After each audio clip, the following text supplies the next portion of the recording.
Greetings duelists and welcome to another video. So Konami just already announced the future release of Duelist Nexus, which is going to be our next core TCG set. So we're probably going to be seeing a lot more things involving the themes, involving those archetypes, and recurring strategies from that set very soon. However, in the OCG, Age of Overlord is also very near, and there are a few themes that we need to take note of because in the TCG, once these themes arrive, they could impact the TCG. One that came into mind that I already spoke about was the Snake Eye archetype and how that strategy can synergize a lot with fire themed decks and archetypes we've had in the past, as well as it work as its own strategy. Now we're going to talk about Diabellestar because not only is Diabellestar themed synergizes with Snake Eye, but it's also a theme that in itself that is very reminiscent to like other archetypes we've had in the past, such as Alistair, Golden Lord, Albaz, Visa Starfrost, just to name a few. And yeah, I think that the theme, the step that they're doing with this archetype is going to be something that we're probably going to see in the next following sets or the next following year, however it suits us with the current format. But without further ado, let's begin. So Diabellestar Dark Wish is a level 7 dark spellcaster with 2500 attack and 2000 defense. The effect reads, you can special summon this card from your hand by sending one other card from your hand or field to the graveyard. You can only summon her once per turn this way. You can only use this effect once per turn. When normal or special summoned, you can set one Tainted Treasure from your deck. If this card is sent from your hand or field to the graveyard during your opponent's turn, you can send one card from your hand or field to the graveyard, and if you do, you special summon this card. Without reading the other Tainted Treasures, we can tell that this is already a solid boss monster. It takes a card to summon, however, it is a special summon. It is an inherent special summon, so it doesn't like start a chain or like can be stopped until like the actual summon arrives, unless you try to negate the summon itself, be it a Solemn or Evil Sword Lagia, just to name a few cards. And on its summon, it can set another card, so you're going even in card advantage. 2500 is no small stats to scoff at. Like if we remember Golden Lord, he also has 2500, and this strategy has done very well for itself despite this being the only monster in the theme. So it's kind of very reminiscent of that. But in order to get the full judgment behind this card, we need to read the other Tainted Treasures. We already covered the Snake Eye treasure when we talked about the Snake Eye archetype. Basically, you send another card along itself to special summon a Snake Eye from your deck. Or, well, it doesn't have to be a Snake Eye, it could be a level 1 fire, but for the most part, you're pretty much going to summon the Snake Eye monsters. And if you already know, most Snake Eye monsters already like get you card advantage themselves. So we're looking at a one card engine that can tutor out the Snake Eye themed. Let's look at the other Tainted Treasures. There's Hunter Fiend. Hunter Fiend is a quick play spell card that reads, add one Diabellestar monster from your deck or graveyard back to your hand. During your main phase, you can banish this card, then target another Tainted Treasure, and place it back to your deck, and then draw one card. This card's fantastic. 10 out of 10. Like, not only does this add the Dark Witch, but this card can recover back another other tainted treasures, and you get a plus out of it for pretty much for free. Um, and adding to that, it is a quick play spell, so you can do it on your opponent's turn. You can do it during your end phase, or during like the, you can do this during your draw phase as well. So you can dodge, draw, and lockbird.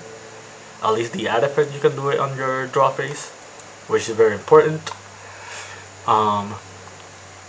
Yeah, like this is already really strong because between this, and this, you already have a 9-card engine into your Snake Eye themed or other level 1 fire monsters. So this is already really strong, despite just, and this is just only 2 cards. Let's read the third one. Lucilla, what it does is you target a level 7 or higher spellcaster monster you control, so pretty much Diabellestar.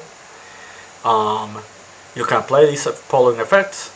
That face-up monster is unaffected by other monsters, but you send it to the graveyard in the standby phase of the next turn. All face-up monsters your opponent currently controls lose attack equal to that monster's attack, and if any of them get to 0, you destroy them. So almost like a pseudo Slifer the Sky Dragon-esque effect. You can only activate once per turn. This card is also really solid.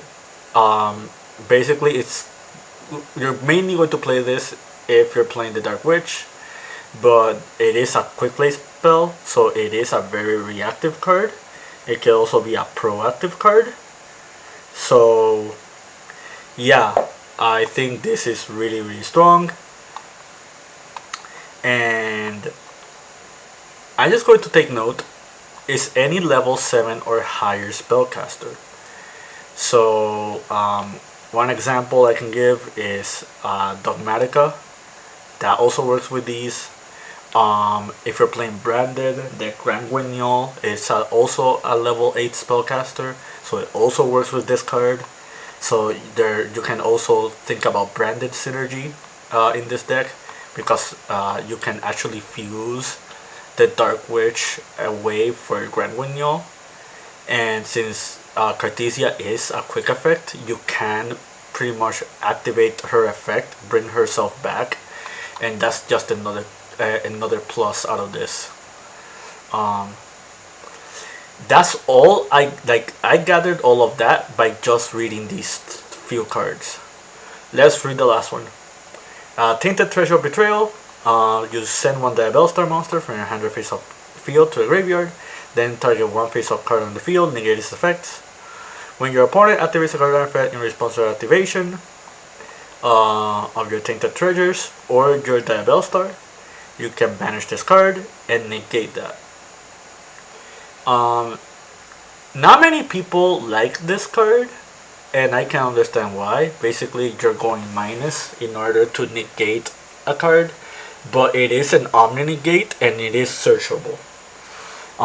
Another really important note is if this card ends up in the graveyard and you're trying to do something, like for example trying to recur back the Dark Witch from the graveyard, or summoning the Dark Witch herself and your opponent tries to contest to it, you can use Sylvia's effect to just negate your opponent's card, and it doesn't minus you. Also take note that this getting banished doesn't mean anything, because you can use the Hunter Fiend to recur it back to your deck. So pretty much we have a semi-infinite loop between a few of the cards here.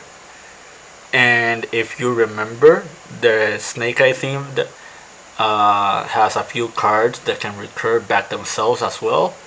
So with this theme alone, and not talking about anything else that you can combine with it, you already have a self-sustaining engine. That's really, really strong. Like, we already seen self-sustaining engine archetypes in the past. I'm mainly looking at Alistair and Golden Lord, and these two archetypes have done very, very great the moment they came out. This one not so much, because it did come out in 2017, which was around Zodiac format, But as soon as that format kind of dwindled, this archetype started getting a little bit stronger and stronger. Golden Lord, we already know it had its own format like for a while now in the past, and every so often it keeps popping up here and there just because it's a really good strategy that works well with traps and floodgates. Um, but yeah, um, so now that we know what the Diabellestar theme does, how can we best utilize these cards? Um, these are only 5 cards in the archetype, so there's not a lot to go for. And it's very soon to tell if this card can work as its own theme. But however, seeing how Alistair and Golden Lord have performed in the past by themselves, I can say there's a very good safe bet that Diabellestar can work herself as an engine. However, there are some strategies that did come into mind when it came to like Diabellestar herself. The first one was Dogmatica. Um, like Dogmatica, when it first started, it was a very small engine that was played for other stun strategies as well, mainly Ecclesia and Fleur de Lis, alongside the Dogmatica Punishment. Now it is a ritual themed focused archetype with a lot of cards. However, you can still incorporate Ecclesia and Fleur alongside the Dark Witch, and you can start playing like other spellcaster support cards like Rivalry of the Warlords, the Scepter Blast. Sadly, this only works for level 8 or higher, not level 7, so you can activate it alongside Dark Wish, but I digress. Rivalry, Dogmatica Punishment. The Spellbook theme can also could work with these. And other cards are like the Magician's Left and Right Hand. So, yeah, her being a level 7 spellcaster is a really big deal. There are a lot of cards in the game that kind of help facilitate you just playing Dark Witch control. Another theme that came into mind was True Dracos. The main reason for that is you do have to send cards from your field or your hand in order to do her summon. So sending the True Draco cards means that you can start picking apart your opponent's board or start generating advantage by other means while also performing her summon and doing her effect. So that's another thing that I thought about. Another thing is these cards can also work with the Snake Eye, because there is a Snake Eye monster that pretty much puts cards in your board as continuous spell or traps, which means they can be tribute fodder for your True Draco monsters. I already spoke about the Snake Eye theme. It's basically another Snake Eye card, so it works alongside everybody. We're going to get its name changed. This is going to be another Tainted Treasure card. So this is also a card that's searchable with Diabellestar, and it is a card that can pick apart your opponent's board. So that just makes this card more and more oppressive. Another theme that I thought about, well, I didn't think about this myself. I saw other people incorporating, but the Punk archetype can also work well with Diabellestar. You mainly have a lot of level 3 tuners, so you can start doing stuff like making Baron the Floor, since this is level 7. You can start recruiting advantage and just playing this as a standalone engine, and start just generating a lot of pluses and advantage. Sadly, I do have to bring this up. She is level 7, so she does work well with the Kashtira archetype. Basically, a lot of cards that facilitate your Kashtira summons are cards that are expendable. Cards like Pressured Planet and Kashtira Birth are prime examples. So you can send those cards to the graveyard in order to do Diabellestar's summon, and then Diabellestar can start sending your tainted cards to make it so you can just play control a slow control game, or just use her as another combo piece to make stuff like a Shangri Era or a Rise Heart. I guess alongside the Snake Eye portion, we can talk about Rescue Ace. As many people already know, Rescue Ace are going to get another wave of support very very soon in the TCG. Is going to probably be a very solid archetype, and the main monster of the theme is the Fire Hydrant. And just having another card that works to facilitate the summon of the Hydrant while also be its current theme, because Rescue Ace is a very minimalistic engine. You do have a lot of room for non-engine in this strategy, and you can just play a minimal amount of spell and traps in this deck. You can just fit it alongside the Diabellestar and just start like playing it that way. Um, but yeah, that's pretty much it for the Diabellestar theme. As already brought up in the past, we have like a lot of archetypes just revolving around certain monsters, and they've done very well in the past. So it will be to no surprise to me if the Diabellestar is the very next playable archetype that will be working as an engine for many other decks or as its own theme in the future. Um, but that's it from me. I hope you found this very very informative. Stick around for more videos coming soon, and keep practicing and keep dueling.